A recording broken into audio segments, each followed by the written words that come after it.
अल कासिम ने दी इजराइल को तगड़ी चोट, अटैक में कमांडर ढेर। गाजा में जिस हमास का फन कुचलने का दावा इजरायली फौज ने किया था, अब वही हमास गाजा के अलग अलग हिस्सों में फन फैलाकर आईडीएफ को डसने में लगा है। एक तरफ जहां हिजबुल्ला इजराइल के ऊपर भीषण रॉकेट और ड्रोन हमले करता है, वहीं दूसरी तरफ गाजा आईडीएफ के लिए मौत का जाल बन गया। यह बात हम नहीं कहते, बल्कि गाजा से आने वाली वीडियोस इस बात की तस्दीक करेंगी। हम बात कर रहे हैं गाजा के जबालिया में आईडीएफ के ऊपर हुए अटैक की, जिसमें इजरायली सेना को अभी तक का सबसे बड़ा झटका लगा है। इससे पहले कि हम आपको बताएं कि आईडीएफ को गाजा में क्या नुकसान हुआ, उससे पहले आपको अल कासिम ब्रिगेड का यह वीडियो दिखाते हैं। यह वीडियो गाजा के जबालिया का है, जिसमें अल कासिम ब्रिगेड का एक लड़ाका एक रॉकेट नुमा विस्फोट पर कुछ लिखता हुआ दिखाई देता है। इसके बाद हमास के दो लड़ाके इस विस्फोटक को बाहर रास्ते में मलबे के नीचे दबा देते हैं। वहीं दूसरी तरफ हमास का एक लड़ाका सीसीटीवी कैमरे के जरिए इस रास्ते पर नज़र रखे होता है और तभी वहां से आईडीएफ का एक मेरकावा टैंक गुजरता है। जैसे ही यह टैंक बारूद वाली जगह पर पहुंचता है, वैसे ही हमास का लड़ाका रिमोट कंट्रोल से इस आईडी में ब्लास्ट कर देता है, जिसकी वजह से टैंक के परकच्चे उड़ जाते हैं।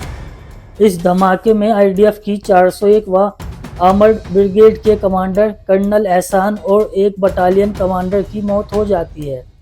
उनके साथ कुछ और अधिकारी भी इस टैंक में मौजूद होते हैं। आपको बता दें कि कर्नल एहसान की उम्र 41 साल की थी और वह दलित अल कमेल के ट्रूस कब्जे के रहने वाले थे।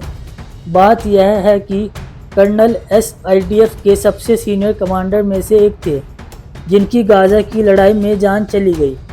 वहीं 7 अक्टूबर 2023 को हमास ने आईडीएफ के 4 कर्नल्स को मार गिराया था।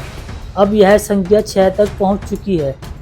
आपको बता दें कि कर्नल एहसान की मौत टैंक के भीतर नहीं बल्कि टैंक के बाहर हुई। आईडीएफ की रिपोर्ट के मुताबिक वह अन्य अधिकारियों के साथ टैंक के बाहर कुछ ही मीटर पर मुआयना करने आए थे, तभी वहां मौजूद आईडी में ब्लास्ट हो गया।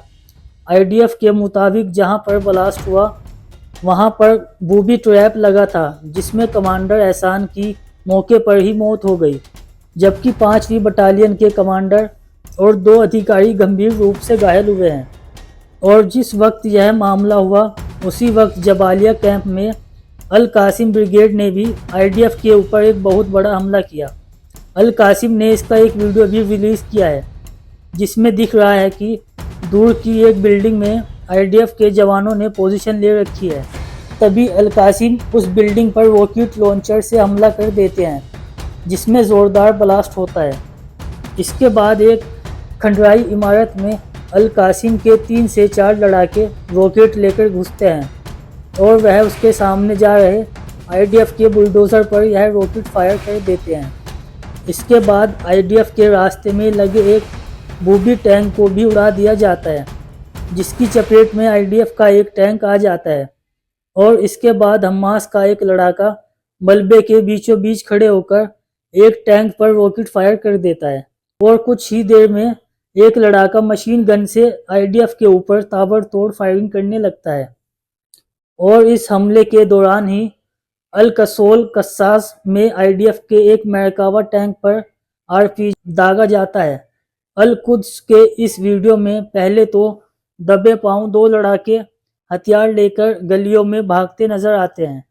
इसके बाद यह लड़ाके एक घर में छिपकर दूर खड़े आईडीएफ के 2 टैंकों पर आरपीजी दाग देते हैं, जिसमें एक बहुत बड़ा ब्लास्ट होता है। इसके बाद वहां पर आईडीएफ के 2 सैनिक भागते हुए नजर आते हैं। हालांकि इस हमले में आईडीएफ को कितना नुकसान हुआ, इस बात की अभी पुष्टि नहीं हुई।